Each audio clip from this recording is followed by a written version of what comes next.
Well, welcome to Manager Tools. Today's topic, the Annual Layoff Immunization, Part 1 of 2.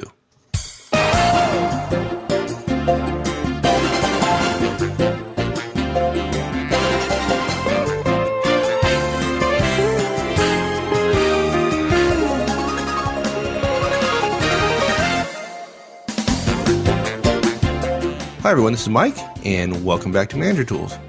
We've received a lot of comments and email regarding our show regarding the first rule of layoffs. And while our recommendation struck some folks the wrong way, i.e. like finances rule, those who had been laid off told us we were dead, solid, perfect. That always makes us feel good. The fact is, we didn't expect 3 years ago that we'd get such positive responses to our cast and advice on careers and career management.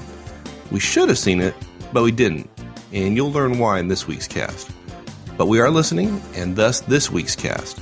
In the same way that finances rule when it comes to being laid off, preparation makes the entire process much, much easier.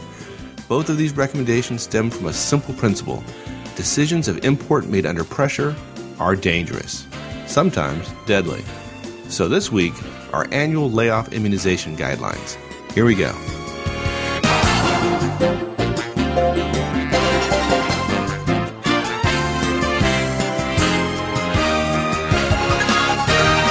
So today, Dr. Mark is going to reach into his medicine cabinet and pull out a pile of medicine. It's probably a good way to put it, to think of it as an immunization, but I wouldn't call myself Dr. Mark, that's for sure. Craig might disagree, but no. Most people call you Dr. Mark. Yeah, that's right. Doctor. Yeah. Doctor. So we're going to talk about something today that we never did ourselves, did we? No, we did not. Okay, so let's stop a second, because generally we're pretty good at eating our own dog food. We connect one-on-ones, we do feedback, we coach, we do all that kind of stuff. Right, we have good resumes, yep. But this is one of those things that we didn't do. So what right do we have to suggest that folks do this since we didn't do it ourselves? Yeah. Dang, you always ask the right questions. Because good judgment comes from experience, and experience comes from bad judgment. We messed up in not doing this. But luckily for us, there's nothing so exhilarating as being shot at and missed. We didn't do it, and we would have been better off had we, but we didn't. Well, I guess what I'm really getting at is, why should folks listen to us on this topic if we didn't follow our own recommendations? Right. Good question. If you need a partner ever, I'm available, because you're really smart. There are three reasons, I think, why in this case we have credibility. Because I think that's the crux of what you're getting at, is credibility, right? If they didn't do it, how are they credible at it? Yeah. First, let's be honest. We talk about our experience, but we don't talk about our success that much, and that's as we prefer. But neither you nor I had normal careers. We regularly outperformed. We were in accelerated career programs.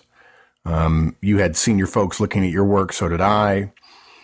Senior folks were asking us what we wanted to do and reaching down to say, we'll take care of you, and so on, and helping us get where we were supposed to be going. You were fairly young for the levels of responsibilities that MCI, to say nothing of Bell Atlantic or Mobile or the Army, entrusted you with. I was the number one salesperson in my division in the first year I was there. So we did pretty well. That is not a reason not to do this, because there are all kinds of people listening right now and go, well, I'm good. I don't need to do this. And let's be clear about something else, though. Manager Tools is not about what we alone have done. Frankly, our experience is by definition limited, and we'd be selling our listeners short if all we did was rely on our first person experience. My consulting experiences could fill a book or two, and probably will. So we're not talking about our experience as managers all the time. We're talking about our experience as managers, working with other managers, consultants, coaches, and so on. So again, frankly, our experience is limited to less than the complete amount of managerial experiences that are necessary to make some of the recommendations we make. But lastly, and perhaps most importantly, we have data. We've seen everything we recommend work repeatedly. We have seen hundreds of people, thousands probably, get laid off. We've seen the ones that do well and the ones that don't do well. And there are two primary factors in getting laid off. It's the strength of your performance up until that time. And secondly, your preparation for the layoff. Obviously, we have casts about getting better at your work. And this is a cast about preparation. And we've not just seen these things work. We've seen the absence of preparation and the absence of performance also not work in terms of long periods of unemployment. We know how hard that is on people. And so you can't rely on one. You can't do poorly and just be well prepared. That doesn't work. And you can't just be a top performer and not be prepared, because you never know. You could get a new boss and the boss and you disagree, and then you're in a tight spot, and it's not a function of the things she doesn't know you did a year ago. She just doesn't like you. And as a function of that, you're on the short list when something goes south. Right. So hopefully that helped a little bit. Good. Okay. So back to the medicine analogy here. Okay. What we're doing is we're recommending here some basic steps that all of our listeners, all Manager Tools managers, engage in periodically to protect their careers. Yep. We're suggesting that with a little extra effort, not a lot, maybe 15 minutes or so, a day over a couple of weeks. Right. They can reduce their career risk noticeably. Like you said earlier, we're talking about immunization here against a potential layoff. Yes. In much the same way that finances rule if you get laid off, preparation is so critical to handling it if you do get laid off. And we know that thousands of managers basically shoot themselves in the foot for two reasons when they're laid off. First, they don't know how little work it takes to make a huge difference if the axe does fall on them. And secondly, they don't know what to do, even if they did schedule the time to do so. And that's what this cast is really about, the professional part of the layoff preparation equation. Good. Okay, so let's use that to get right into it. Okay. This is pretty simple stuff, and yet I would say probably 80% of the people who are listening now haven't done this. Or if they think they've done it, the story they tell themselves is fundamentally false. We're going to disprove some of the stories they're telling themselves. We have 5 recommendations, and we have metrics to go with each one of them. So it's not just we recommend X, we're saying here's the way you measure whether or not you've done X. The 5 are: 1, a printed contact list. Number 2, a printed recruiters list. Number 3, a home individual email list. Number 4, home delivery or access to business news. And 5, a current resume. Okay. So those are the 5 tenets of our annual layoff immunization recommendations. Let's just march right into it and get through them all. First is printed contact lists. Yeah, if I can, this is just like the switch in healthcare today from curing or diagnosis and treatment to wellness. That's what this is. This is a move up the river, so to speak, upstream toward a place that it takes less work to get more results downstream. Okay? Good point. Okay, so printed contact list. Perhaps the most important word in the guidance, printed contact list, is the word printed. Your list being printed here, folks, is a bit like the difference between passive knowledge of a foreign language and active knowledge or active vocabulary. It's the difference between knowing what a word is when you see it. That's passive knowledge. And a lot of people have that for the languages they learned in high school or technical school or what have you. And the difference between that and being able to call upon that word when you need it. And I got to tell you something. Passive knowledge, in other words, understanding what's happening to you and saying, yeah, I remember that, people told me that, and so on, is essentially equivalent to ignorance when it comes to the job search, because once you don't have a job, once you've been laid off, it's all about your action, your activity, you being assertive about it. And simply knowing what's happening is not enough. To be effective, you have to be active about it. Yeah. To put it another way, we see managers all the time getting lulled into this false sense of security, this sense of satisfaction that they have by the contact information they have laying around them all over the office. Yeah. It's so around them. They're so immersed in it. They take it for granted. And then they're caught off guard when they no longer have access to it. Yeah. They think, look, shoot, when it comes to contact information, I'm Sherman McCoy. You know, I'm master of the contact universe. I'm surrounded by contacts. I have all the information I could possibly want. I start typing and the magic box completes my every thought about who I'm going to write to.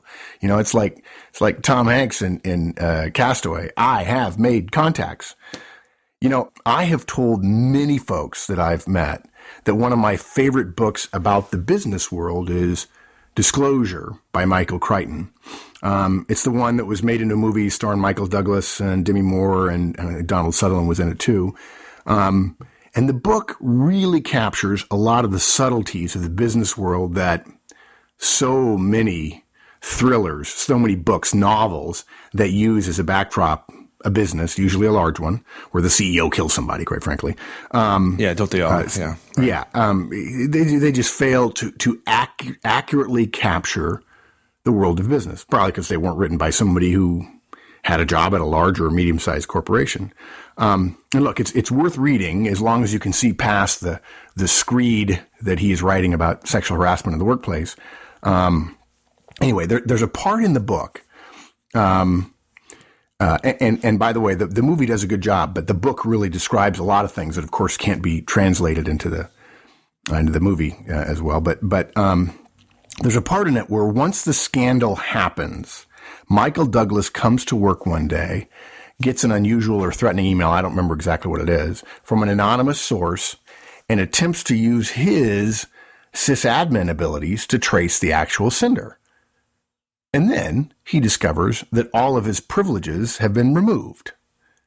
What he took for granted yesterday is now simply yesterday's news. And for him, it's a little bit more than disconcerting. I mean, in fact, he calls his lawyer and so on. And I'm pretty sure she says something to the effect of, no surprise. And my point with that is that happened while he was still working.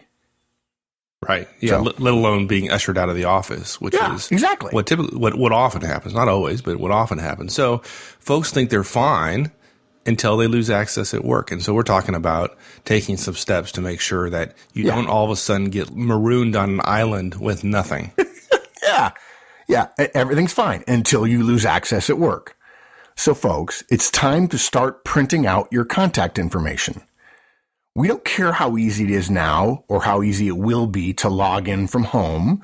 We don't care what kind of access you think you have. We don't care if you wrote the code for all the contact information in the company. If you don't, or you're certain you won't be denied access, or your boss likes you, and so he'll give you a couple of days to gather your stuff around the office. You're going to be denied access. You will be, period. Yeah, and the worst damage is done to those folks who work just tons of hours. Yeah. The dedicated folks, many of them loyals to the company, who don't even bother keeping their contacts in any other place but the Outlook contacts folder at work, on their PC at work. Yeah, they get tired of using their cell phone to get their friends' numbers, and they enter them right into the company's data stores.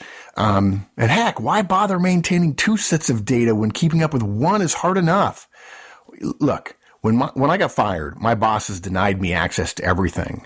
I asked one of them if she would mind printing out from the computer, all of the birth dates and dress sizes and anniversaries and book preferences of all my brothers and my sisters-in-law, my nephews and nieces. And I was told that would be too burdensome.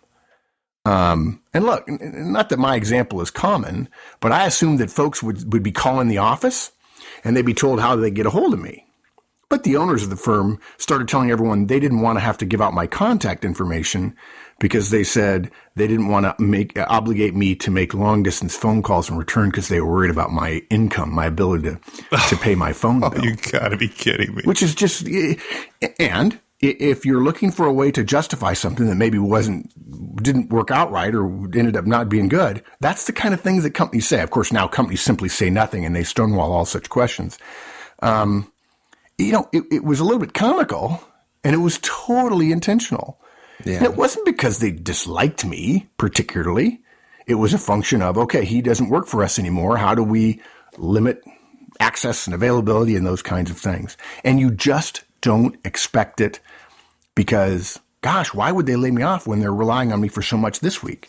So, yeah. And you didn't all of a sudden get smart yesterday. You were smart back then as well. So again, just more proof that even savvy folks need to be thinking differently about what might happen when a layoff or termination occurs.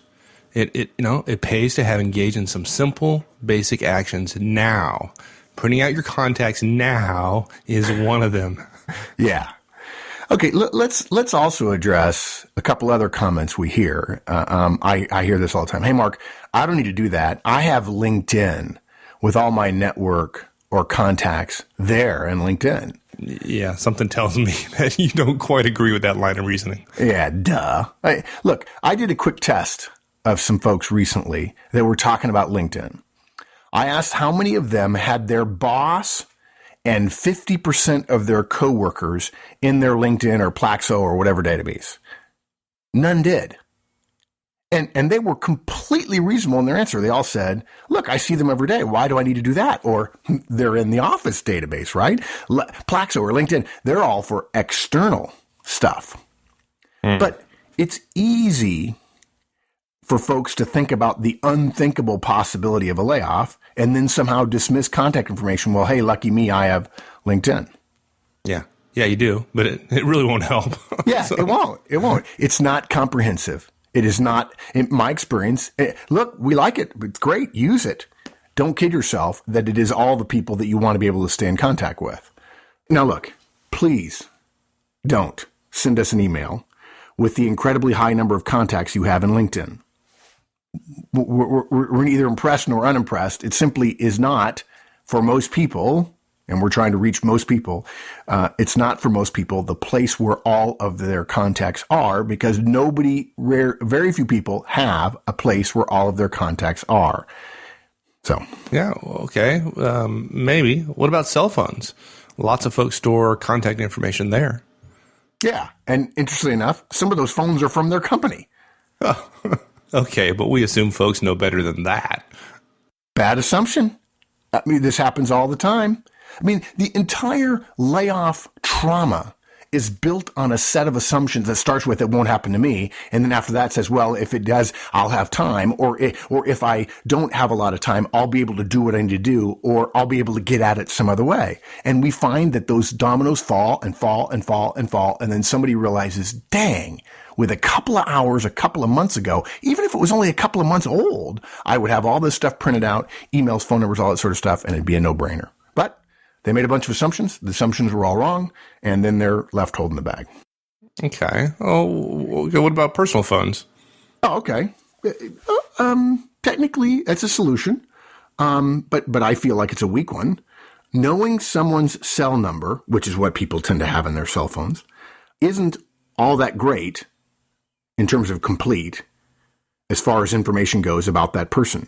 Do you remember their spouse's name? I mean, I actually pay attention to people. It's my job. And I still forget spouses' names. I'm sure somebody will write in and say, no, I have a perfect memory and I remember everybody's spouse's names. Well, lucky you, but the fact is the vast majority of people don't. Who was it? I talked to somebody just recently, said they had a great relationship with somebody. And I said, okay, do you know their kids' names? And she said, no. I said, well, okay, there it is. You don't know them all that well. If you know me well, you know my kids' names. So do you know their kids' names? Do you know their title, their office number, their office address, their home address? I doubt it. Yeah, okay, so we're talking about contact information here. We're not talking about name and phone number. We're talking about a lot more because obviously, and under these conditions, if you're laid off or terminated, you're going to want a lot more, right? Yeah. Imagine that you've got the contact information. You say, hey, look, I got laid off, but you weren't expecting it. You weren't prepared. So you have to call your friend and ask them to give you all of their contact information again. That is not what you want to spend your time on your phone doing. A friend of mine, when something like this happens, she says, ugh. Yeah. And that's really what it is. It's a bad way to start the first conversation you have with a friend of yours because of a layoff. Yeah, that's a big ugh. So what's the metric here?